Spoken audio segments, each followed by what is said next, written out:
India, Pakistan और China की अगर हम सिर्फ देख लें तो उसमें चाइना और पाकिस्तान के पास ज्यादा है। अगर पाकिस्तान के पास 100 न्यूक्लियर वेपन और ज्यादा भी हो जाएं तो उससे कोई फर्क नहीं पड़ता।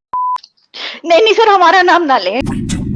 हर साल एक रिपोर्ट आया करती है एक थिंक टैंक की, न्यूक्लियर हथियार होते हैं उसके हवाले से वो बताते हैं कि किस कंट्रीज के पास कितने। तो इस मर्तबा भी जो आदाद-ओ-शुमार आए हैं उसके मुताबिक इंडिया, पाकिस्तान और चाइना की अगर हम सिर्फ देख लें तो उसमें चाइना और पाकिस्तान के पास ज्यादा है और भारत के पास इनसे कुछ कम है। जहां तक इंडिया चाइना का सवाल है, इंडिया के पास उतने वेपन हैं जिससे वो डेटरेंस पैदा कर दिया। हम चाइना के ऊपर फतेह करने नहीं जा रहे, ना हम चाइना के ऊपर हमला करने जा रहे हैं, लेकिन हमने अपनी दिफा के लिए और अपने प्रोटेक्शन और डेटरेंस के लिए कि कहीं चाइना को गलत फहमी ना हो जाए और वो इंडिया के ऊपर हमला ना कर दे या कुछ ज्यादा मंसूबे ना बना ले, इसलिए हमने एक मिनिमम डेटरेंस रखा हुआ है। और ये जो डेटरेंस है, हमारा पूरा डेटरेंस चाइना स्पेसिफिक है, पाकिस्तान स्पेसिफिक न्यूक्लियर वेपन हमारे हैं भी नहीं। हमारे वेपन्स जितने भी हैं न्यूक्लियर वेपन्स वो चाइनीज स्पेसिफिक है और पाकिस्तान अपने आप उसमें केटर फॉर हो जाता है।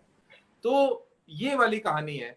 अब क्या होता है कि जब ये डेटरेंस को क्रेडिबल बनाया जाता है, क्रेडिबल डेटरेंस कैसे बनती है कि आपके मुल्क में इतनी सलाहियत है कि उसको एयर के जरिए, मिसाइल्स, ग्राउंड बेस्ड मिसाइल्स के जरिए, एयर बेस्ड मिसाइल्स और बॉम्ब्स के जरिए और सब सर्विस सतह से नीचे, दैट इज समुद्र की सतह से नीचे से आप उसको फायर करने की सलाहियत रखते हैं। इसको ट्रायड बोलते हैं। ये जो ट्रायड की कैपेबिलिटी है पूरी दुनिया में 6 मुल्कों के पास है, that is 5 nuclear powers and the new induction in India. इसके लिए आपको न्यूक्लियर पावर सबमरीन चाहिए जो कि महीनों के महीनों समुद्र के नीचे रह सकती हैं, सरफेस के नीचे रह सकती हैं और मीलों के मीलों पार कर सकती है। मतलब कि यहां से अगर इंडिया के समुद्र से डुबकी लगाए तो वो अमेरिका के पास जाके निकलेगी, किसी को पता नहीं चलेगा, इतनी लंबी वो सतह के नीचे रह सकती है। तो जो ऐसी काबिलियत रखते हैं और फिर उसके बाद मिसाइल दागने की काबिलियत रखते हैं, ये एक मैं बिल्कुल सिंपल भाषा में समझा रहा हूं कि ये एक ओवरले है कि अगर आप गलती कर भी देते हैं कि एक न्यूक्लियर बम चला भी दिया तो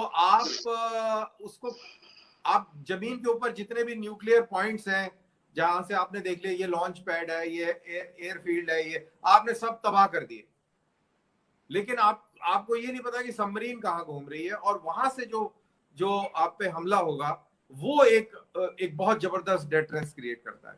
और ये डेटरेंस हमारे पास चाइना के खिलाफ है और क्योंकि वो चाइना के खिलाफ है तो वो पाकिस्तान को भी केटर कर लेता है।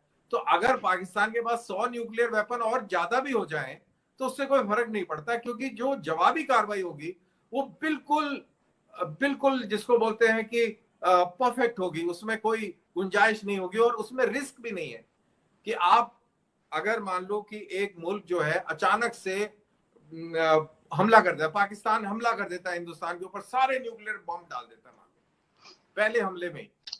नहीं नहीं सर, हमारा नाम ना लें। आप चाइना का ले लेना। कोई भी चलो चाइना का ले ले तो, लेकिन उसके बाद वो मुतमईन नहीं, उसके बाद वो शांति से बैठ नहीं सकता है, क्योंकि फिर उसके पास उसको फिर भी उसके ऊपर न्यूक्लियर बम जाएगा और वो न देगा इस सबमरीन की वजह से। तो ये इंडिया के पास एक बहुत बड़ी डेटरेंट कैपेबिलिटी है। It does not make a difference कि 10 हैं कि 100 हैं।